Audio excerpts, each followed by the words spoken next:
আমার বন্ধুগণ, রাসূল পাক সাল্লাল্লাহু আলাইহি ওয়াসাল্লাম জিহাদের ময়দানে সাহাবায়ে কেরামদেরকে প্রস্তুত করছেন জিহাদের জন্য। সাহাবীরা তৈরি হয়েছেন, লড়াই হবে মুতার প্রান্তরে। 3000 সাহাবীকে রাসূল রিক্রুট করলেন। 1 লক্ষ রোমান সৈন্য, তদানীন্তন পৃথিবীর সুপার পাওয়ার, সজ্জিত অস্ত্র সজ্জিত বাহিনী চলে এসেছে তারা মুতার প্রান্তরে। রাসূল 3000 তৈরি করলো, ওদিকে 1 লাখ আর এদিকে কয় হাজার। হুজুর নিজে এই জিহাদে যাননি। রাসূল পাক বললেন, এই জিহাদের ময়দানে সেনাপতির দায়িত্ব পালন করবে আমার পালক পুত্র যায়েদ। কোথায় তুমি? যায়েদ দাঁড়িয়ে গেলেন। 2 নম্বরে এই জিহাদের সেনাপতির দায়িত্ব পালন করবে আমার চাচাতো ভাই জাফর বিন আবি তালেব। কোথায়? দাঁড়িয়ে গেলেন। 3 নম্বরে দায়িত্ব পালন করবে আমার সাহাবী আব্দুল্লাহ বিন রাওয়াহা। কোথায় তুমি? তিনিও দাঁড়িয়ে গেলেন। রাসূল তাদেরকে বললেন যে তোমরা চলে যাও, তোমাদের ঘরে গিয়ে বিবি বাল বাচ্চা মা বাপের কাছ থেকে সালাম করে আসো। আমার বন্ধুগণ, জিহাদের ময়দানে সেনাপতি কয়জন লাগে? হুজুর বললেন কয়জনের কথা? 3 জনের কথা। তার মানে হলো কারো বুঝতে কোনো কষ্ট রইল না।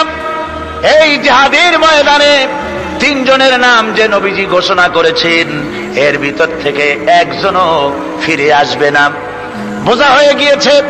হযরতে যায়েদ বলেন, ইয়া রাসূলুল্লাহ, আমার আব্বা জান, আমি আপনার পালক পুত্র, আপনি অর্ডার করেছেন। আমার মা হযরত আয়েশা ঘরে বসে শুনেছেন। আমার তো আর যাওয়ার দরকার নাই, কারো কাছে বলারও দরকার নাই। হযরতে জাফর বিন আবি তালেব চলে গেলেন নিজের বাড়িতে। যে ডাক দিয়া বলে, বিবিরে, আল্লাহ রাসূল আমাকে জিহাদের ময়দানে সেনাপতির দায়িত্ব দিয়েছেন। আমি তোমাকে বলতে এসেছি, সালাম করতে এলাম। তোমার সঙ্গে একসঙ্গে দীর্ঘদিন আমি ছিলাম, কোন হক তোমার আদায় করতে হয়তো পারি নাই, হয়তো জুলুম করেছি, অথবা আমার দ্বারা তোমার অধিকার নষ্ট হয়েছে। কিছু যদি কোনো ভুল ত্রুটি হয়ে থাকে, আল্লাহর হস্তে আমারে মাফ করে দিও। বিবি বলে, প্রাণের স্বামী, রাসূলুল্লাহ আপনাকে জিহাদের ময়দানের জন্য নির্বাচিত করেছেন, আমি আপনাকে ফিরে থাকতে বলতে পারবো না। সুতরাং আমি আল্লাহর দরবারে দোয়া করি। স্ত্রী হাত তুলে বলেন, রব্বুল আলামিন, আমার প্রাণের স্বামী জাফরকে জিহাদের ময়দান থেকে গাজী বানায়া আমার ঘরের ভিতরে তুমি তাকে দয়া করে ফিরাইয়া দিও। হযরতে জাফর তরবারির উল্টা পিঠ দিয়া স্ত্রীর হাতের উপরে মৃদু আঘাত করলেন আর বললেন, বিবিরে, উল্টা দোয়া করো না, উল্টা দোয়া তোমার আল্লাহর দরবারে কবুল হবে না। যেহেতু নবীজি আমার নাম 2 নম্বরে ঘোষণা করেছেন, আমার আগেও একজন আছে, পরেও আর একজন আছে। ও বিবি, নির্ঘাত ওই মুতার প্রান্তরে আমি শহীদ হয়ে যাব। জনমের মতো দেখা করতে আসলাম, এই জীবনে তোমার সাথে আমার আর দেখা হবে না। আমার বন্ধুগণ, হযরতে জাফরের স্ত্রী কাঁদতেছেন, বিবি বাচ্চাগুলা কান্দে। হযরতে জাফর বলেন, বিবিরে, এই বাচ্চাগুলি রেখে গেলাম, যেই রাস্তায় আমি জীবন দিতে যাচ্ছি, এই রাস্তায় আমার ছেলেগুলোকে তুমি তৈরি করবে। সালাম করে তিনি চললেন। বিবি কাটা কবুতরের মতো জমিনে ছটফট করতেছে, কাঁদতেছি, আর পিছনে পিছনে ছোট্ট ছোট্ট ছেলে মেয়েগুলি আব্বা আব্বা বলে চিৎকার মেরে দৌড়াতেছি। হযরতে জাফর একবারও পিছনের দিকে তাকায় দেখলেন না কারা কান্দে। হযরতে আব্দুল্লাহ বিন রাওয়াহা তিনি চলে গেলেন বাড়িতে। হযরতে আব্দুল্লাহ বিন রাওয়াহা বাড়িতে গিয়ে, সেই রাত্র ছিল তার বাসর সজ্জা, ফুল সজ্জার রাত ছিল, নতুন বিবাহ করেছেন। বাড়িতে গিয়া শোনেন বিবি কোরআনে কারীম তেলাওয়াত করতেছেন। হযরতে আব্দুল্লাহ বলেন, রুমের বাইরে দাঁড়িয়ে, বিবিরে, আমি তোমার স্বামী আব্দুল্লাহ এসেছি, আমার সালাম নাও, কোরআন পড়া একটু বন্ধ করো। রাসূলুল্লাহ আমাকে জিহাদের সেনাপতি বানিয়েছেন, আমি জিহাদে যেতেছি, নতুন বিবাহ হলো, কোনো হক তোমার আদায় করতে পারি নাই, তুমি আমাকে মাফ করে দিও, আল্লাহর হস্তে আমার উপর কোনো দাবি রেখো না। বিবি বলে, প্রাণের স্বামী, কোনোদিন আপনাকে দেখি নাই, কোন রকম একটু দেখেছি, আর আমি মদিনার এক সুন্দরী মেয়ে, আপনি আমাকে ভালো করে দেখলেন না। আমার প্রাণের স্বামী, একবার আপনি ঘরে আসেন। স্বামী বলে, ওগো স্ত্রী, ঘরের ভিতরে আমি যাব না, ঘরের ভিতরে গেলে বলে তোমাকে দেখলে আমার মনের ভিতরে প্রেম থাকবে, তোমার প্রতি আমার ভালোবাসা জন্মাবে, আমি ঘরের ভিতরে ঢুকতে চাই না।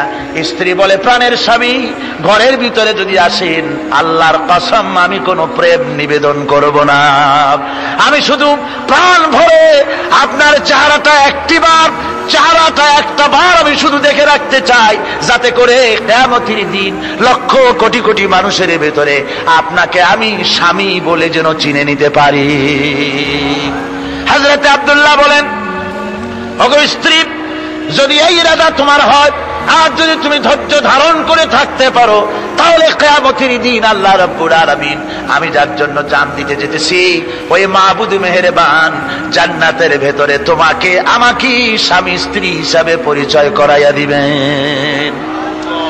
3000 সৈন্য নিয়ে সাহাবায়ে কেরাম আর এই সেনাপতি সব চললেন। মুতার প্রান্তরে লড়াই হলো। এই লড়াইয়ের ময়দানে হযরতে যায়েদ অনেকগুলি কাফির সৈন্যকে জাহান্নামে পাঠিয়ে দিয়ে তিনি নিজেও শহীদ হয়ে গেলেন। এবার জাফর হাতে তরবারি আর এক হাতে ঝান্ডা নিয়ে এগোচ্ছেন সামনের দিকে। কাফেরেরা হযরত জাফরকে ঘিরে ফেলে দিল। আমার বন্ধুগণ, কাফেরেরা ঘিরে ধরে তরবারির আঘাত করলো জাফরের ডান হাত কেটে ঝুলে পড়লো। হযরত জাফর এবার বাম হাতে তরবারি উঁচু করে ধরেছেন। এবার বাম হাতে খুব দিল ওরা। এই কাটা দুইটা হাত দিয়ে বুকের সাথে হযরত জাফর ইসলামের পতাকাটাকে জড়াইয়া ধরলেন। পাশের সাহাবীকে ডেকে বলেন, ও রাসূলুল্লাহর সাহাবী শোনো, আল্লাহর নবীকে আমার সালাম বলে দিও আর শোনায়া দিও, জীবনের শেষ মুহূর্ত পর্যন্ত ইসলামের পতাকা উঁচু করে রেখেছিলাম, মাটিতে পড়তে দেই নাই। আমার মনে হয় আমি এখন শহীদ হয়ে যাব, যেহেতু আমি এখন আমার নাকের ভিতরে আল্লাহর জান্নাতের সুঘ্রাণ পেতেছি। হযরতে জাফর শহীদ হয়ে গেলেন। হযরতে আব্দুল্লাহ বিন রাওয়াহা, হযরতে আবু উবাইদা দুজনে মিলে ছুটলেন ঝান্ডা ধরার জন্য। ওনারা বলেন, এগিয়ে গিয়ে দেখি সামনের পরে দূরে পতাকা উঠতেছে। ভাবলাম আমরা যাওয়ার আগে ইসলামের পতাকা কে ধারণ করলো। কাছে গিয়ে দেখি হযরতে জাফরের ডান হাত কাটা, বাম হাত কাটা, দুইটা পা কাটা, দেহটা একদিকে পড়ে আছে আর শুধু মাথাটা এক পাশে পড়ে থেকে ইসলামের পতাকা কামড়ায় ধরে উঁচু করে রেখে দিয়েছেন।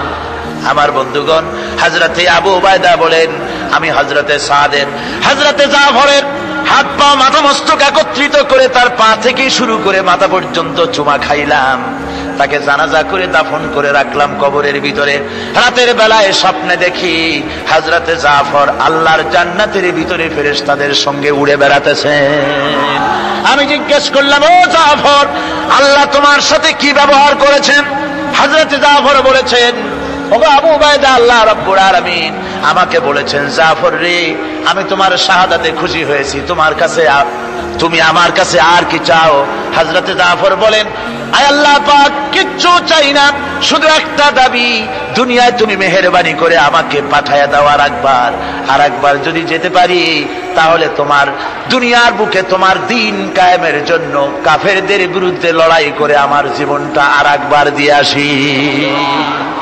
আমার বন্ধুগণের জন্য আল্লাহ রাসূল বলেছেন, হাদিস শরীফে এসেছে, আমার ইচ্ছে হয় জিহাদ করি, শহীদ হই, আবার যদি জিন্দা হই, আবার জিহাদ করি, শহীদ হই, আবার যদি জিন্দা হতে পারি তাহলে আবার জিহাদ করি, আবার শহীদ হই।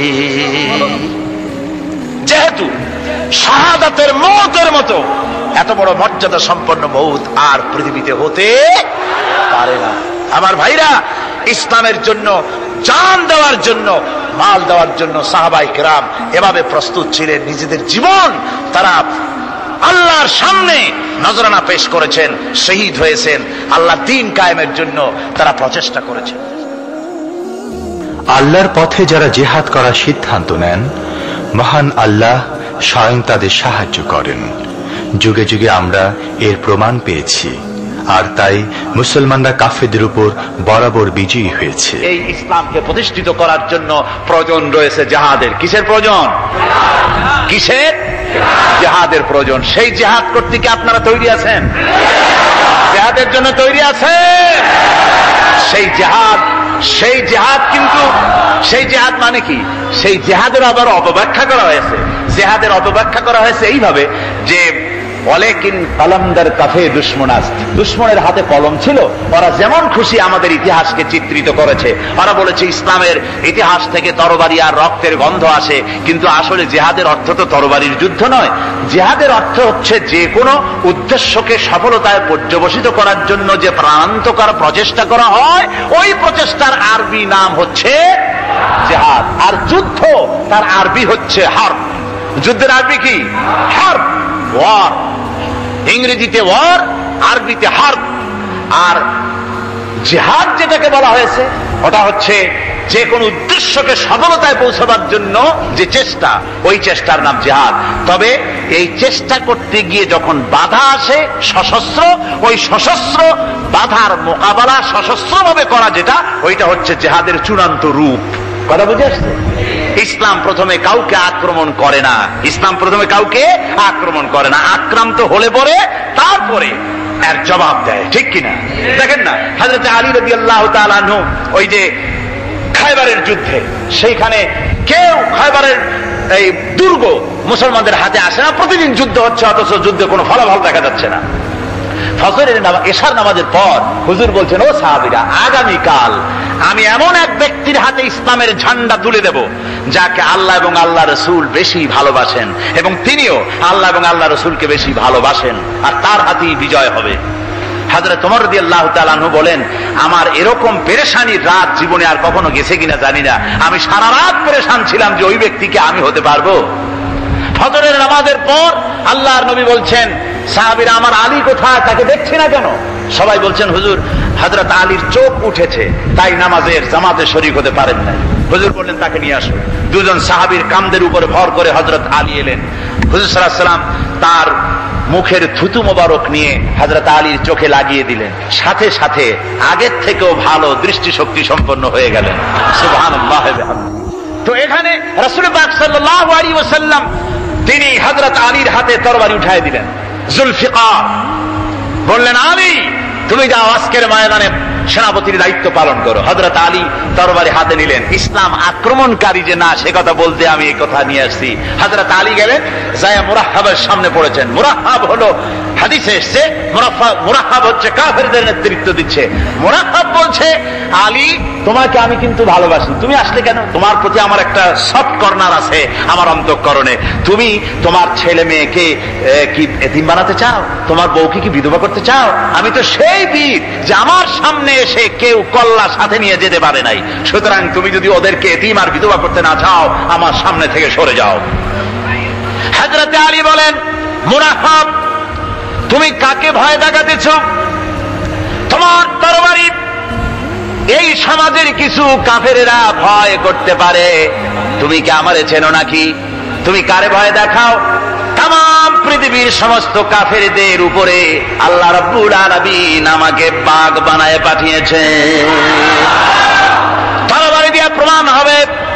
মুরাহহাব বলে, তুমি আঘাত করো। কয় না, আক্রমণ তো করবো না আমি, আগে তুমি করো, আমি প্রতিহত করব। আক্রান্ত হলে পরে তারপরে জবাব দেব। এরপরে মুরাহহাব আঘাত হানতে লাগলো। হযরত আলী সমস্ত রণকৌশল দিয়ে আঘাতগুলি তিনি ফিরিয়ে দিতে লাগলেন। এরপরে হযরত আলী বলছেন, মুরাহহাব, এবার তৈরি হও আমার আঘাত সহ্য করার জন্য। হযরত আলী জুলফিকার তুলে আঘাত করলেন। এক আঘাতেই দেখা গেল মুরাহহাবের মাথা থেকে শুরু করে শরীর টুকরা হয়ে গিয়া হযরত আলীর তরবারির মুঠা পর্যন্ত মাটির ভিতরে গেড়ে গিয়েছে। খায়বারের দুর্গ দখল হয়ে গেল। পরের দিন আল্লাহর নবী বলেন, আলী, শুনতে পেলাম তোমার ঢাল ভেঙে গিয়েছিল, তারপরে তুমি যুদ্ধ করলে কি দিয়ে? হযরত আলী বলেন, হুজুর, কামুজ দুর্গের ওই কবাটটা, লোহার কবাটটা বাম হাতে নিয়া আর ডান হাতে তরবারি নিয়ে লড়াই করেছি। হুজুর বলেন, কি করে? মানুষ কেমনে এত বড় দুর্গের লোহার কপাট হাতে নিয়ে যুদ্ধ করে? একটু দেখাও তো দেখি। হযরত আলী গতকালকের মতো বাম হাত দিয়া ধরেছেন, নাড়াতে পারেন না। এবার ডান হাত দিয়া ধরেছেন, নাড়াতে পারেন না। ডান আর বাম দুই হাত দিয়া সমস্ত শক্তি দিয়ে এমন জোরে টান ধরেছেন, প্রতিটি লোমকূপের গোড়া থেকে ঘাম বেরিয়ে এসেছে, এক চুলো নড়াতে পারেন নাই। হযরত আলীর মুখখানা মলিন হয়ে গেছে লজ্জায়। হযরত আলী রাদিয়াল্লাহু তাআলা আনহু লজ্জা পেয়ে গেছেন। রাসূল পাক সাল্লাল্লাহু আলাইহি ওয়াসাল্লাম বলেন, আলী লজ্জা পাওয়ার কোনো কারণ নাই, চিন্তা করার কোনো কারণ নাই। তোমার নিজস্ব শক্তি দিয়ে তুমি লড়াই করতে পারো নাই। এত বড় লোহার দরজা নিয়ে, কবাট নিয়ে মানুষ সেভাবে লড়াই করতে পারে না। আল্লাহ তার দ্বীনকে বিজয়ী করার জন্য তোমার ভিতরে আল্লাহ রাব্বুল আলামিন ক্ষমতা দিয়েছিলেন। জোরে বলেন সুবহানাল্লাহ। আল্লাহ রাব্বুল আলামিন এই জিহাদের ময়দানে যখন মানুষ আসে, আল্লাহ তাদের উপরে মদদ দান করেন। আমার বন্ধুগণ, আল্লাহর দ্বীনকে জমিনের উপরে প্রতিষ্ঠিত করার জন্য যদি আমরা আজও যদি ঐক্যবদ্ধ হই দ্বীন কায়েমের জন্য, তাহলে আল্লাহ রাব্বুল আলামিন আমাদেরকে মদদ করবেন। আল্লাহ পাক কোরআনে কারীমের মধ্যে বলেছেন, ওয়া কানা হাক্কান আলাইনা নাসরুল মুমিনিন। মুমিনদেরকে সাহায্য করা আমি আল্লাহর জন্য ওয়াজিব হয়ে যায়। জোরে বলেন সুবহানাল্লাহ। মুমিনদের জন্য সাহায্য করা আল্লাহর জন্য কি হয়ে যায়? ওয়াজিব হয়ে যায়। ভাইরা একটু বৃষ্টি সহ্য করেন না, খুব বেশি বৃষ্টি। আচ্ছা, এটা রহমত। এটা কি রহমত? আমার ভাইরা, জিহাদের ভিতরে সাহাবায়ে কেরাম আল্লাহর জান্নাতে যাওয়ার জন্য তারা জিহাদ করেছেন। তারা দেশ দখলের জন্য জিহাদ করেন নাই, দ্বীন প্রতিষ্ঠার জন্য লড়াই করা ফরজ। দ্বীন প্রতিষ্ঠার জন্য লড়াই করা কি? যেরকম কি? আর এই ফরজ দায়িত্ব পালন করতে গিয়ে যদি কেউ মারা যায়, তাহলে কোথায় যাবে? কোথায় যাবে? ওই শাহাদাতের মওত হচ্ছে একটা সেতু, বা একটা ব্রিজ, একটা সাঁকো। এপারে দুনিয়া, ওপারে আল্লাহর জান্নাতুল ফেরদাউস। জোরে বলেন সুবহানাল্লাহ। এই জন্য হযরত ওমর ফারুক রাদিয়াল্লাহু তাআলা আনহু সব সময় দোয়া করতেন, আল্লাহুম্মা রযুকনি শাহাদাতান ফি সাবিলিক ওয়াজআল মাউতি ফি বালাদ রাসূলিক। আল্লাহ রাব্বুল আলামিন, আমাকে রাসূলের শহরে মওত দাও, আর আমাকে তোমার দ্বীনের রাস্তায় শাহাদাত মঞ্জুর করো। জোরে বলেন আমিন। এটা আমাদের দোয়া, আমারও দোয়া, আমার সারা জীবনের স্বপ্ন, সারা জীবনের স্বাদ, আল্লাহ যেন শাহাদাতের মওত নসিব করে দেন। জোরে বলেন আমিন। এর থেকে উন্নত মানের মওত আর নাই। ওই প্যারালাইসিস হয়ে বিছানায় পড়ে তড়পায় মরার কোন দাম নাই। দুনিয়ার বুকে বিড়ালের জিন্দেগি বছর করার 500 বছর বেঁচে থাকার দাম নাই। সিংহের মতো 1 সেকেন্ড বেঁচে থাকার দাম আছে, ঠিক কিনা? আর মওত, প্লীহা, যকৃত, typhoid, paralysis, diabetes, heart attack, kidney পচে যাওয়া, হাবিজাবি মওতের চাইতে আল্লাহর রাস্তায় জিহাদ করে শাহাদাতের মওত সর্বশ্রেষ্ঠ মওত। জোরে বলেন সুবহানাল্লাহ। আমার ভাইরা, রাসূল পাক সাল্লাল্লাহু আলাইহি ওয়াসাল্লাম তিনি মদিনা মুনাওয়ারায় এসে প্রথম যে জিহাদের সম্মুখীন হলেন, ওইটার নাম কি? কোন জিহাদ? বদর। কোন জিহাদ? বদরের জিহাদ। সেই বদরের মাঠে জিহাদের জন্য রাসূল সাহাবীদেরকে তৈরি করতেছেন। তো আপনারা চিন্তা করেন বিষয়টা, জিহাদ করতে হবে। এই বদরে সাহাবীরা জিহাদ করবে কাদের বিরুদ্ধে? নিজের বাপের বিরুদ্ধে। রাসূল পাক খুব চিন্তিত হলেন যে সাহাবীদেরকে কিভাবে উদ্বুদ্ধ করা যায়। হুজুর জিহাদের কথাই বলতেছেন যে এখন বদরে আমাদের টিকে থাকার প্রশ্ন, এইটা মুসলমানদের টিকে থাকার প্রশ্ন। বদরের যুদ্ধ, বদরের এই জিহাদটা। হুজুর যখন এগুলি বলতেছেন, হযরত মিকদাদ রাদিয়াল্লাহু তাআলা আনহু রাসূলের একজন জলিলুল কদর সাহাবী, তিনি দাঁড়িয়ে বলছেন, হে আল্লাহর রাসূল, কেন আপনি চিন্তা করছেন? ইমজি বিনা ইয়া রাসূলুল্লাহ হাইসু মা তাশা। হে আল্লাহর রাসূল, আপনি আমাদেরকে নিয়ে চলুন যেদিকে আপনার খুশি। হাইসু মা আমারাকাল্লাহ, যেদিকে আল্লাহ আপনাকে নির্দেশ করেন সেদিকে আমাদের নিয়ে আপনি সেদিকেই চলুন। ইন্না লা নাকুলু লাকা কামা ক্বালা বানু ইসরাঈল লি মূসা আলাইহিস সালাম ইযহাব আনতা ওয়া রাব্বুকা ফাকাতিলা ইন্না হাহুনা কায়িদুন। বুখারী শরীফের হাদিস। হযরত মিকদাদ রাদিয়াল্লাহু তাআলা আনহু বলছেন, হে আল্লাহর রাসূল, আপনি আমাদের নিয়ে চলুন। আল্লাহ যেদিকে আপনাকে আমাদের নিয়ে যেতে বলেন সেই দিকে নিয়ে যান।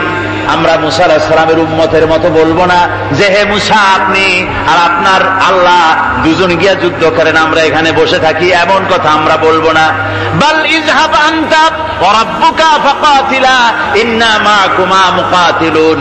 ও নবী, বরং আমরা বলবো আপনি চলুন আমাদের নিয়ে, আপনি এবং আপনার আল্লাহ চলুন জিহাদের ময়দানে, আমরা আপনার সঙ্গে জিহাদ করব, লড়াই করব সেই পর্যন্ত মা দামাত মিন্না মা দামাত আইনুম মিন্না তাতাররাফ, যতক্ষণ পর্যন্ত আমাদের একটা চক্ষুর পলক পড়ে, যতক্ষণ পর্যন্ত একটা চোখের পাতা নড়ে, ততক্ষণ পর্যন্ত আমরা কাফেরদের বিরুদ্ধে লড়ব। সুবহানাল্লাহ বিহামদিহি, যতক্ষণ চোখের পাতা নড়ে ততক্ষণ পর্যন্ত লড়ব, নিয়ে চলুন আমাদেরকে। হুজুর খুব খুশি হলেন। আহারে রাসূল পাক সাল্লাল্লাহু আলাইহি ওয়াসাল্লাম দারুণ ভাবে খুশি হয়ে গেলেন। হুজুর বললেন, ও সাহাবীরা, তোমাদের মানসিক অবস্থা যখন এই, কুমু বিনা ইলা জান্নাতিন, চলো আমার সাথে বেহেশতের দিকে। সুবহানাল্লাহ, সবাই বলেন সুবহানাল্লাহ। কুমু বিনা ইলা জান্নাতিন আরদুহা কারদিস সামাওয়াতি ওয়াল আরদ, সেই বেহেশতের দিকে চলো যে বেহেশতের বিশালতা প্রশস্ততা এই পৃথিবী এবং আকাশের চাইতে অনেক বড়, সেই বেহেশতের দিকে চলো। ফাকামা উমাইর বিন হামাম ওয়া কানা ইয়াকুলুত তামার, হযরত উমাইর বিন হামাম এক যুবক, তিনি দাঁড়িয়ে গেলেন। আমার মুসলমান ভাইরা, যুবকদের অবদান কিন্তু ইসলামে সব চাইতে বেশি। জোরে বলেন সুবহানাল্লাহ। কাদের অবদান বেশি? যে সর্বপ্রথম ইসলাম কবুল করেছে কারা? যুবকরা। হযরত আবু বকর, হযরত ওমর রাদিয়াল্লাহু তাআলা আনহু, তাদের বয়স যুবক বয়স ছিল, যুবক বয়সে তারা ইসলাম কবুল করেছেন। হযরত আলী যুবক ছিলেন, এই জন্য যুবকদের ইবাদতে সওয়াব বেশি। রাসূল পাক বলেছেন, কিয়ামতের ময়দানে যেদিন কোন ছায়া থাকবে না আরশে আজিমের নিচে 7 শ্রেণীর লোকেরা ছায়া পাবে, তার মধ্যে এক শ্রেণী হচ্ছে ওয়াশাবুন নাশা ফি ইবাদাতিল্লাহ, ওই যুবকেরা যারা নাকি রাত গুজরান করে, রাত কাটায় আল্লাহর ইবাদতে, রাত জাগে আল্লাহর ইবাদত করে। জোরে বলেন সুবহানাল্লাহ। বুড়োদের 100 বার আল্লাহ বলা আর এক যুবকের একবার আল্লাহ বলা, বৃদ্ধের সারা সপ্তাহ তাহাজ্জুদ পড়া আর যুবকের এক রাতের তাহাজ্জুদ পড়া মনে হয় তার থেকেও বেশি। কন সুবহানাল্লাহ। তাই বলে বৃদ্ধ যারা, তারা কিন্তু হতাশ হবেন না, ওই যৌবনকাল আপনিও পেরিয়ে এসছেন, ঠিক না? সুতরাং যুবকদের অবদান বেশি। হযরত উমাইর বিন হামাম রাদিয়াল্লাহু তাআলা আনহু, তিনি দাঁড়িয়ে গেলেন, তার হাতে ছিল ওয়া কানা ইয়াকুলুত তামার, তিনি খরমা খাচ্ছিলেন, হাতে ছিল কয়েকটা খরমা। তিনি খরমাগুলি হাতে নিয়ে দাঁড়িয়ে বলছেন ওয়া ক্বালা বাখবাখ, তিনি বলছেন, বাখবাখ শব্দ এটা হচ্ছে লুগাল মুহাল্লিয়া, অর্থাৎ আঞ্চলিক শব্দ। এর অর্থ হচ্ছে মা আযামাহু ওয়া মা আহসানাহু। কি আশ্চর্য, কি সুন্দর, কি বিরাট, কি সুন্দর কথা আপনি বললেন হে রাসূল। জান্নাতুন আরদুহা কারদিস সামাওয়াতি ওয়াল আরদ, এমন বেহেশত তো পাওয়া যাবে জিহাদ করলে যে বেহেশতের বিশালতা প্রশস্ততা এই বিশাল আকাশের চাইতে, জমিনের চাইতে বেশি। ওয়াল্লাহি লাউ কুনতু হাইয়ান হাত্তা আকুলাহুন্না, আমি যদি, ওয়াল্লাহি আল্লাহর কসম, আমি যদি এই খরমাগুলো যদি খাইতে থাকি, ইন্নাহা লা হায়াতুন তাবিলা, তাহলে তো এটা অনেক লম্বা হায়াত লাগবে। এই খরমাগুলি খাইতে অনেক সময় লাগবে, বেহেশতে যাইতে দেরি হয়ে যাবে। সুতরাং এই খরমা তো আর খাওয়া যাবে না। ফারমাবিহিন না, হাতের খরমাগুলি সব ফেলে দিয়ে জিহাদের ময়দানে লাফায় পড়লেন। অনেকগুলি কাফেরকে জাহান্নামের খাতে উতরায় দিয়া হযরত ওমর নিজেও শাহাদাত বরণ করলেন। জিহাদের